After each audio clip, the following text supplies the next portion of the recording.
ส่งมันอเมริกันมาส่งมันไทยข้อมูลทั้งเสียงนั่นเนาะว่าสักดิ์ศรีหลักฐานมันกันเนาะกำในเพราะว่าเฮ็ดอันนั้นเนี่ยย้อนเปิดลองตั้งยาในสิเลยเจ้าคุณสาในมียังศึก 30,000 ปลายแค่กองกลางก่อนเนี่ยปลายก็สิอยู่หาตั้งเนาะเหมือนเช่นนั้นเจ้าเลี้ยงใส่เครื่องเขาปลายก็เฮ็ดปิดดุจิตก็ในเหมือนเจ้านางอันกว่าอยู่อย่างไหนตั้งสีโป้ตั้งมึงคือในตั้งอย่างไหนเนาะเจ้าอย่างไหนมีทางกองจุ่มปิดดุจิตดังคั่นนะอันนั้นก็ลูกออกก่อนที่เจ้าคุณสายแตกก็ให้ปิดดุจิตเขานะมันแตกยายกันเจิ้นออกก่อนนะก็ให้ปิดดุจิตหมดอ่ะนะมันเจิ้นนางเจ้ากันยอดเราเจ้าได้ก็ให้ปิดดุจิตเสียได้ก็เขาๆงำเย็นเนาะก็ว่าคำไปไล่จื้อปิดดุจิตก็ไล่มันเจิ้นว่าเอางำเย็นมันเจิ้นนางยังได้ผีเขาเฮ็ดหมดแล้วมันเจิ้นอาสิได้เขาเฮ็ดหมดแล้วคั่นเนาะมันเจิ้นนางเจ้า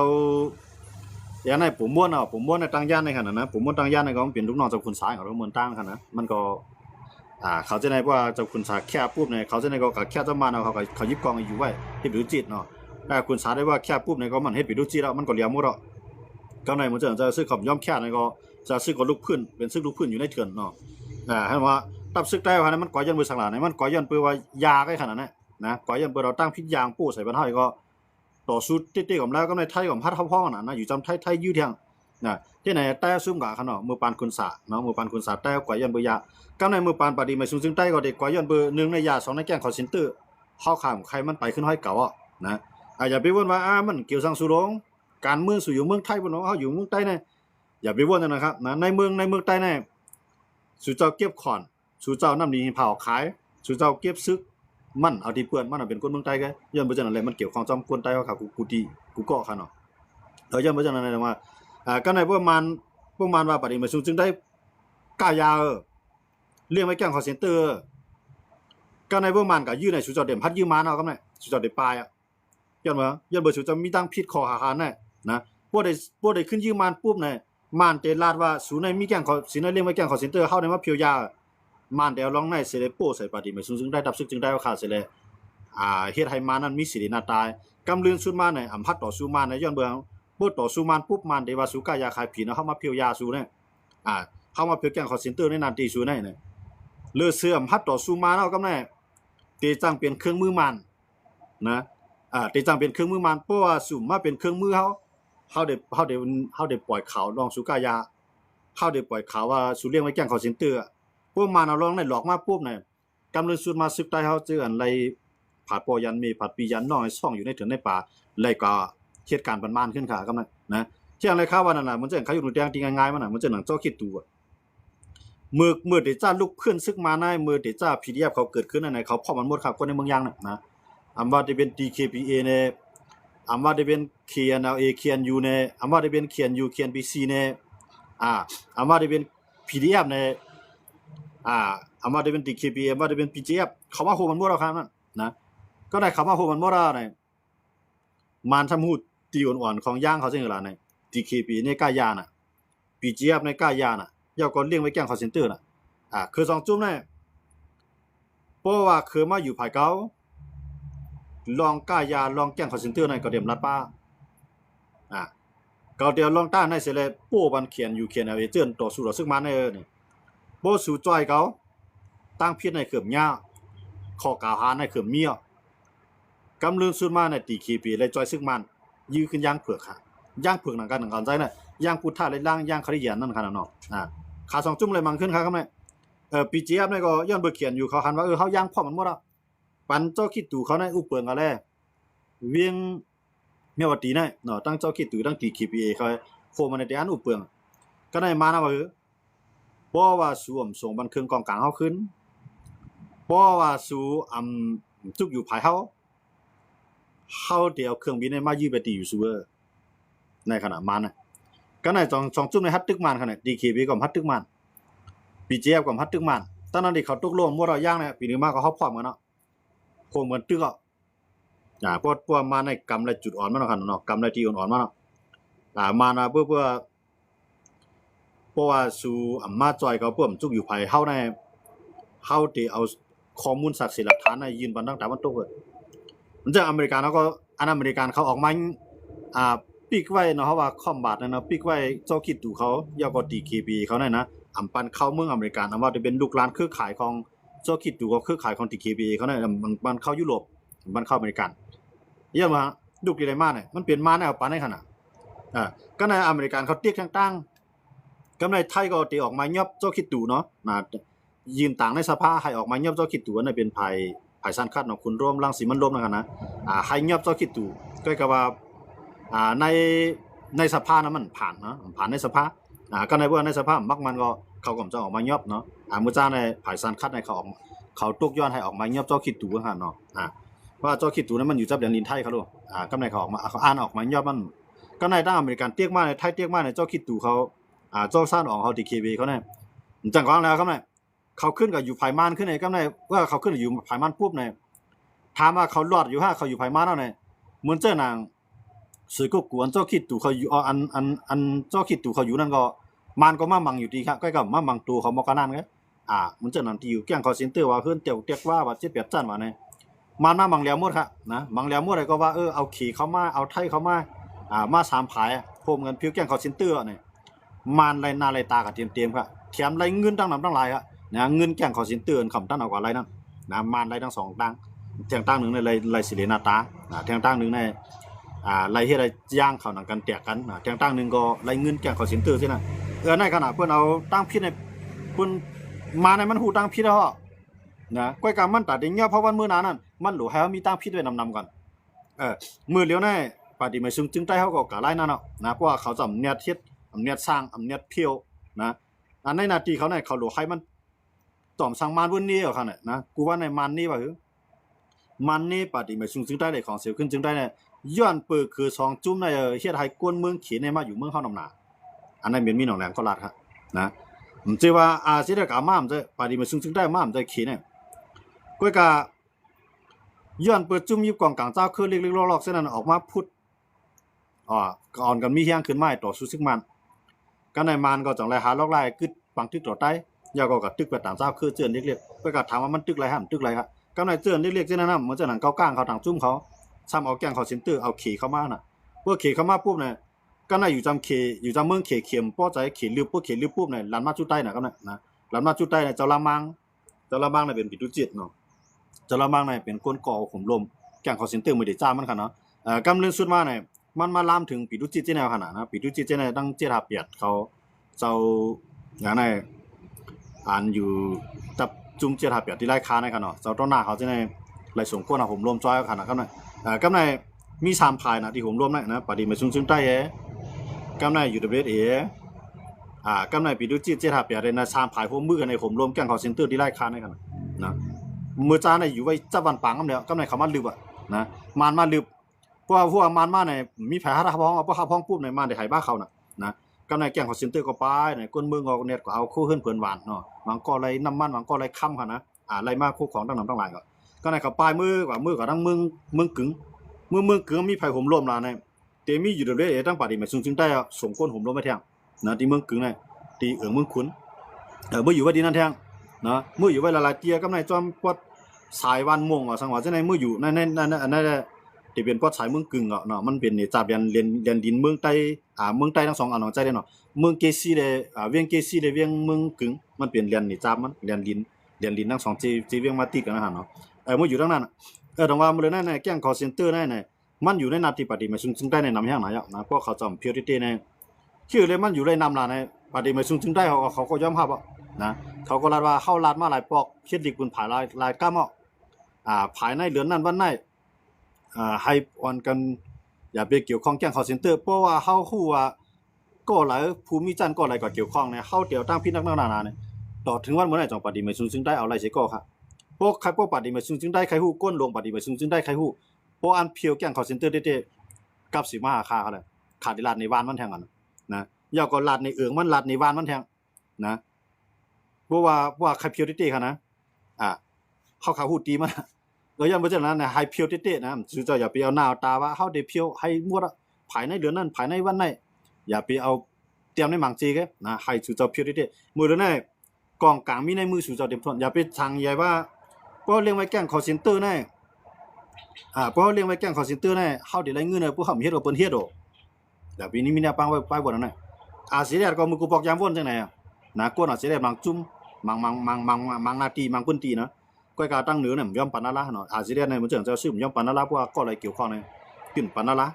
เที่ยงเลยอาซิเดียนเนี่ยพี่กูล่ะเบื่อเกี่ยวข้องแก๊งคอร์เซนเตอร์เนี่ยพวกเกี่ยวข้องแก๊งคอร์เซนเตอร์ปุ๊บเนี่ยมันเจิงจะซื้อไงมันมาลงทุนล้างในเมืองไทยในนำเขาหรอกนะไทยเนี่ยเดี๋ยวเพียวยืดหมดอ่ะเพราะว่าอาซิเดียนเกี่ยวข้องนะย้อนไปเจอในอาซิเดียนเนี่ยมันไว้นักหนานะว่ากวนเขาเนี่ยเต็มอะไรเกี่ยวข้องเพราะว่าฮู้ว่าก็อะไรเกี่ยวข้องเนี่ยเขายอบแปดคำเดียวนะเขาขายตีมันแปดคำเดียวคำปันให้อยู่มันเจิงซึกอาซิเดียนเดียวเฮ็ดก่อนบางก่อเขาก็ยังว่าน่ะพวกเขาเอาพวกเขามีก็ปืนก็มีอยู่นะพวกเขาปันอยู่ก็ปืนก็ปันอยู่สังเขาปันอยู่เขาจังไรเงินแกงเขาสินเตอร์มาซื้อกองเขาก็มีเนี่ยอันวนจังได๋ก็มีค่ะก็เอาจังเขาก็เขาวนปอดอ่ะเนาะเขาวนว่าแกงเขาสินเตอร์มีเงินปันเฮามีเงินเนาะเฮาจังไกสังก็ไรอ่ะเนี่ยวนจังนั้นได้ใจอ่ะก้อยกาเขาลืมวนว่าก้นลงเขาเนี่ยมันอยู่จับแดนดินไทยเพราะว่าสายข่าวสายลับของไทยเขาฮู้ว่าก้นอาจจะได้ในเกี่ยวข้องผมลงไว้ปานนั้นเนี่ยควรเต็มมีบจะซึกอ่ะนะพวกมีบจะซึกปุ๊บไหนอันจะซึกเฮ็ดดีมาปียาวเข้าหึงเฮ็ดวันเกิดเจ้าข้ามมาเฮ็ดวันตายเจ้าข้ามมาเฮ็ดอันนั้นเฮ็ดปล่อยเจ้าข้ามมาในอันอาจจะได้เขาสะสมเฮ็ดสร้างมาตั้งหลีตั้งหลายจังนั้นน่ะเพราะว่ามาฮู้ว่าในอาจจะได้มีแก๊งคอลเซ็นเตอร์เนี่ยเฮ็ดดีปากปอกเฮ็ดให้ปอกเหลวในเปิ้นนับอันหายมันก็อันดีมันนับบ่คั่นอย่าบ่จังนั้นได้ว่าอาจจะได้เนี่ยไล่บ่สู่เกี่ยวข้องไล่นะบ่สู่จุ่มไล่มาหน้าที่ไล่มาบ่เกี่ยวข้องไล่เนี่ยอาจจะได้มันช้างกำนักหนาไปจังไหนนะเหมือนตางมันมีกรรมขนาดมีตีอย่างไหนตีชิมกองเมืองก็กับจะซึกอาเซียจะซึกอาเซียได้เลี้ยงไว้ก็มันเปลี่ยนมันอยู่ภายใต้มันอยู่ภายใต้มันเข้ากับทางในบนทางเนาะมันเข้าทางในบนมันได้ป่วนตับซึก WNA เข้าค่ะนะ WNA นี่ก็เป็นตับซึกว่างเป็น WNA นะก็กากินเงินเดือนดีอยู่ดูได้เองก็นะอันนั้นได้เขาก็ผิดกันโมกันเขาเฮ็ดก่อนมาถึงเขาอยู่ทางในบนน่ะก็ได้นะก็ได้แก๊งคอลเซ็นเตอร์ในบ่รัดผ่านหน้าที่ UWNA เพื่อป่วนหน้าที่ UWNA ขึ้นมาหน้าที่RCDA เข้ามาตีลักไทยเพื่อมาตีลักไทยปุ๊บเนี่ยพงหรือเศร้าว่าสังว่าจังได๋เขามาขาดไว้หมดเราทั้งวันทั้งคืนน่ะเขามาเฮ็ดปังตัวปังร่องน่ะเฮ็ดปืนตีปังหยอกเลียนว่าเนี่ยกำในสื่อข่าวเมืองไทยเนี่ยข่าวช่อง3ในคั่นนะอันเป็นขุนแย้มเนี่ยเอาข่าวมือเอานักข่าวมือพอมือปุ๊บเนี่ยเย่ตำรวจไทยเย่ไทยศึกไทยเนี่ยล้อมหอบหมดฮะนะตีลักไทยเนี่ยล้อมหอบโคงแหลมกุฏิกำในเห็นก็มึงยอบอะไรดังหลายค่ะเนาะนับดังที่นั่นน่ะสิเดในมันอาจจะเกี่ยวข้องในคำไรว่าค่ะนะก็มันลัดผ่านนาทีสิเดให้เข้ามานะมันลัดผ่านนาทีตับซึกว่าเหลียงยาวก็ป่วนตับซึกว่าเหลียงมาตับซึกสิเดอีกค่ะเนาะที่กองเมืองค่ะเนาะเห็นอันไหนก็กำในมันเข้ามาอยู่ที่ลักไทยนั่นน่ะนับดังที่นั่นในไทยในมีสิเดค่ะเนาะนะมีเบ่ก็มันเกี่ยวข้องสิเดก็ไทยจังได๋สู่ปล่อยลัดมาในนาทีชูนั่นน่ะไทยมาจังไหนครับลูกนะไทยนี่ก็ปิกหลานนะครับสิได้ก็ตุ้มตื้อลองการค้าขายลองหากินเลี้ยงต้องในตุ้มตื้อแฮงเตะจังว่าสิได้ก็อะไรว่าหลับเนาะหลับแล้วว่ากูก็เตะค่ะนะพวกนั้นค่ะนะกูมันจังว่ามันจะมีปัญหานะค่ะเนาะมันจังว่าแก๊งคอลเซ็นเตอร์เนี่ยมันใจว่าหลอกทั้งเมืองไทยครับลูกมันหลอกกูเจ้าคือหลอกคนทั้งกำพาค่ะนะตอนนั้นอเมริกันเขาขี่เขาย่ำเอาขนาดนะแต่ว่ากำลึงซื้อมาเนี่ยสิได้ก็จี้สั่งกูนาตีพอเต็มเลยเกี่ยวข้องแก๊งคอลเซ็นเตอร์เนาะพี่น้องเขาบางก็ได้รับว่ากูน่าสิได้ตั้งใจที่เกี่ยวข้องพวกพี่น้องเขาฮู้ว่ามันเป็นตับกองอะไรตับจุ่มแล้วผู้นำตับกองในตับจุ่มในเป็นเจ้าอะไรในลาดมาครับนะข้าเดี๋ยวมาต่างมันย้อนว่าเนี่ยเฮาขาดจอยเขาขนาดนั้นเฮาจอยบ่ดีมาจึงได้เฮาจอยของเสียวขึ้นจึงได้ย้อนว่าเฮาใครเขาเกี่ยวข้องแก๊งคอลเซ็นเตอร์ย้อนว่าพวกเกี่ยวข้องแก๊งคอลเซ็นเตอร์มาใน1ชื่อเสียงใต้เฮาก็รู้2ชื่อเสียงลูกพื้นเฮาก็รู้นะ3มากวนซึกเฮาอันจุนเฮือนจุนเยจุนอาศักสายใจกว่าอยู่จ้อมเขาจังนั้นก็กว่าอะไรผมลงแก๊งคอลเซ็นเตอร์เนี่ยมันเปลี่ยนอันให้จ้าดอนตัดใต้ขนาดย้อนบ่จังได๋ว่าเฮาขาดเลยมีศูนย์เฮาขาดใครมีศูนย์นึงจอยเขาเนาะเดี๋ยวว่าเพื่อปฏิมาจึงได้เขาใครเงียบเต้ๆเนี่ยใจจอมในมันลีลาเราก็อย่ามาญาติสิริตับซึกเขาอยู่เนี่ยพวกสุเจ้าใครเงียบเต้ๆเอาก้นลงสุเจ้านั้นเตียนไว้ใจลายก็เฮาว่านะเตียนไว้ใจลายอันพร้อมใครการซื้อคือเต้ๆนะในตับซึกปฏิมาจึงได้แน่อันเขาไว้ใจบ่ได้มีเจ้าพงหนุ่มเนี่ยอันข่าวยุ่มยามว่าเหตุการณ์บ้านเมืองเต้ๆเนี่ยข่าวยุ่มยามเจ้าพงหนุ่มเนี่ยนะเพราะว่าเขาเจ้าเต้ๆเนี่ยการกับ10กับ3มันง่ายนะกูว่าในหมู่เดียวนี่คั่นนะก็ในพี่น้องคนในเมืองใต้เนี่ยว่านไรเอิงไรมีเนี่ยพี่น้องเขาส่งว่าบันคาได้เขาส่งจะพงหนุ่มก็ละย้อนว่าจะพงหนุ่มเนี่ยเฮาหันเข้าตาสีเขาลงใน TikTok เนี่ยนะเขาจะมีตัดสินนะพวกเขาอ่านใครเพียวเต้ๆก็เฮาว่าเนาะพวกเขาใครฮู้เต้ๆว่าอันใจจอมรัฐมันใจเต้ให้ว่านไรเอิงไรเนี่ยคัดจี้ในว่านมันไรสู่เจ้าโลกคนสู่เจ้าเมืองยอบแกนะแก๊งคอลเซ็นเตอร์เนี่ยที่อยู่มันน่ะอย่าเพราะฉะนั้นเมืองเปิ้นน่ะอย่าไปว่าแก๊งคอลเซ็นเตอร์ละตอนนั้นคนเมืองใต้เฮามาอยู่เมืองไทยเนี่ย มาเฮ็ดมาหากินเลี้ยงต้องเนาะมือมาก็มาหยับเนาะเผื่อมือก็ตาได้เลยมือไม่ง่ายเนาะนำมีเงินซื้ออยู่ซื้อกินซื้อกว่าซื้อไปกูจะกูลองใช้เงินหมดเพราะว่ากว่าด้วยคนใต้เฮาก็มีที่หลายมีไว้ถูกต้องเนาะไว้ได้เมียก็ว่าที่เฮาก็เฮ็ดการมันแม่นในไว้นะเขาเฮ็ดปานเฮาเนี่ยเขายังยอมเฮาคั่นน่ะในแก๊งคอลเซ็นเตอร์มาเนี่ยเป็นคนเมืองเขมมีไว้สังสิเมียวมาอยู่เมืองเฮาเอาน้ำลีนหินพาเมืองเฮาใจมาหลอกแหลมคนเมืองเฮาแทงเนี่ยตีผิดหมอกกะคือข้าสุเจ้าบนด้วยคั่นแหละนะอันนั้นใครฝากวันตับซึกได้ค่ะเต้ๆครับสุเจ้าด้วยคั่นแหละป้อมฮู้ป้อมยุ่มข้าก็จะหวังผ้าส่งลูกยิงมาอยู่ด้วยคั่นแหละมีวัดมีไว้ญาติไทยยอบตัวขอกำเหลวคั่นน่ะกันล่ำกับจวนพระมีใส่เมียวมาเฮ็ดการหากินเลี้ยงต้องให้ก็ปุ่นยอบตัวขอเขานะก่อนเป็นก้นลงบาดดีมาซึ่งใต้ก็หลายเสียมบานนะพวกมาเนี่ยสุเจ้าอย่าไปมาแนะนำตับซึกนะมาแนะนำคนเมืองได้แหละสุเจ้าได้คู่ตั้งหยาบคนเมืองผ่านมาเมืองไทยเนี่ยหยาบเตี้ยๆนะก็กับว่าสุเจ้ามาแนะนำตับซึกลูกเพื่อนนะได้ของหลวงปองจึงทั้งสองฝ่ายมันงมหลวงปองจึงได้เนาะตั้งเหมือนจังตั้งเมืองไทยเนี่ยเพิ่นมีปักเบิ่งหมายมีคุ้มครองด้วยถึงจุ่มลูกขึ้นเขาลงเมืองไทยเนี่ยนะมันจะซื้อเขาเส้นไหนเขากับเมืองไทยเขาก็ได้รอได้แล้วนะจนมาเขาได้กว่าที่ไรเนี่ยเขาก็ลาเจ้าหน้าที่ไทยก็ปล่อยกว่าที่ย่ามามันเขาสิลุกขึ้นขนาดลุกขึ้นเนี่ยมันมีปักเบิ่งคุ้มครองเขาโลเนาะมันมีปักเบิ่งด้วยถึงมันขนาดมันเจ้าน่ะเจ้าสู้เขาจะได้มาหรือเมืองไทยเนี่ยโดวัดโดไว้ก็มาอะไรฮะเขาเป็นตับซึกลูกจุ่มมันได้มีคนทับห้องเนี่ยเขามาอะไรเขาลูกนะย่อมบ่ใช่นะเนี่ยอันดีปฏิมาซึ่งได้เขาวันหมดเลยเนี่ยคายตกเป็นเหยื่อนะคายตกเป็นเหยื่อซึกมันนั่นก็เฮาใครว่าแน่เนาะเพราะว่าตั้งพิษในเข้าในตู้สู่เจ้านำแห้งหนาลาวเนี่ยว่ายามาว่ายาลำว่าปางโตปางร่องว่าแก้งคอลเซ็นเตอร์ว่าในพวกมันก็มามีอยู่ในหน้าที่สู่เจ้าเนี่ยซึกมาในมันเต็มมือหาลอกไล่มีสู่เจ้าน่ะนะเพื่อสู่เฮ็ดจอมเฮาเพื่อสู่จอยแถมเฮาเข้าเต็มเฮ็ดสังที่ในเข้าเต็มปันไผคู่เข้าเฮ็ดโกกันก็การสู่หลวงเงินเอาปันเฮากำไรกำจังคือกำไรการแล้วเงินปันเปิ้นนะกำไรเยอะมั้งพวกกับปันเปิ้นเดียวปนตั้งพินโป้วันเฮากำไรนะมันจะเฮาขาสู่เจ้าก็หันน่ะเจ้าคิดตู่เป็นจังหือเนี่ยเจ้าคิดตู่ได้ข้าอยู่ยังว่ามักมีเด้อลือปาติไม่ซึ่งได้เตี้ยๆนะเชียงซึกมันก็มีหมอก7-8เที่ยงเจ้าคิดตู่นะกำเรือนสุดมาไหนมานมาเอาเครื่องบินไห้วันสวยก็กูน่ะจังมันเฮ็ดสังไรเมียวค่ะเฮ็ดสังไรเสียมก้าในปลายไรจอยซึกมานแถมได้ขนาดนั้นน่ะตั้งได้ตัดได้สร้างเมืองใหม่สวยก็กูขึ้นมาในใจเข้าดังเป็นตลาดปีเมืองค่ะก่อนที่สร้างมาสร้างตึกสร้างขึ้นจันมาเนี่ยนะเป็นเมืองหางดีหางเล่าเป็นเมืองขึ้นใหญ่ใหม่สูงเอาก็ได้มานมาเอาเครื่องบินไห้มอกไห้เป็นเสียเฮาวันก็ยังนั่นเนาะเอาเครื่องบินเฮาปล่อยใส่หมดเลยในยกใหญ่หมดเอาเขารู้ยันบ่จังนั้นได้ปาดีมาซึ่งใต้ก่อนได้มีเคลื่อนก่อนได้มีตับยิ่งใหญ่มาหลายในกำในเฮามาเอาแก๊งคอลเซ็นเตอร์อยู่ไว้ทางในเนี่ยได้